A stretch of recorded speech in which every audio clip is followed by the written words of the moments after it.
Kilala po Pagudpod sa Ilocos Norte dahil sa nagagandahang mga beach doon. Paano nga ba pumunta? At saan pwede mag-stay? May live report natin kasamang si Lin Ching. Lin!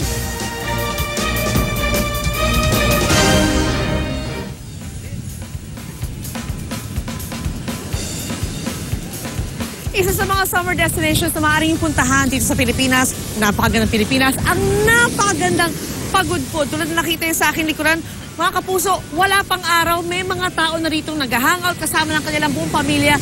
Napakaganda ng buhangin, pinong-pino sa paa, hindi ka masasaktan sa iyong paglakad at malinis po ang beach na ito.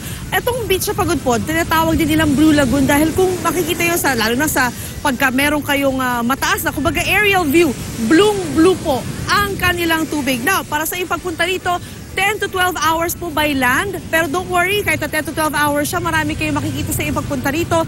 Ngayon, kung meron naman kayo, mas maisi yung presensya, gusto nyo rin padalan dito, 45 minutes. It takes 45 minutes to fly here, papunta sa Lawag. Ngayon, mula sa Lawag, sasakay kayo ng sasakyan, 2 hours po by land ang inyong travel, papunta rito sa Pagudpod. Ang kanilang peak season, syempre, ay ang summer, pero December pa po, ay marami nang pumupunta rito. Actually, all year round, every day, all day, marami talagang pupunta rito. But specifically, sa summer, napakasarap po rito. Actually, hindi siya mainit ha. Medyo malamig-lamig nga. So, napakasarap po talaga.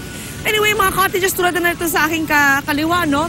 For those who want to come here, yung mga day trip lang. So, ito mga cottages sa aking likuran, pwede yung rentahan from 200 to 600 pesos for the whole family.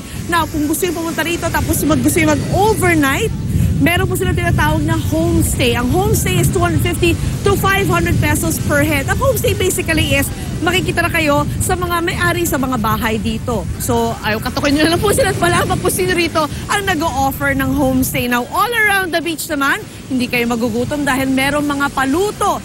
May mga isaw at syempre ang pinaka-popular, ang Ilocos Empanada. Aside from those, may mga souvenirs din na maaaring bilhin dito tulad ng pinagmamalaki nilang windmill. So dito may maliit na windmill. Yan, souvenirs po yan. Of course, the usual t-shirts, mga sarongs, hindi kayo mauubusan dito. So yan, mga kapuso, isa po sa mga summer destinations na maaaring i-consider sa inyong napakasayang summer with your family, ang Pagudpod, Ilocos Norte.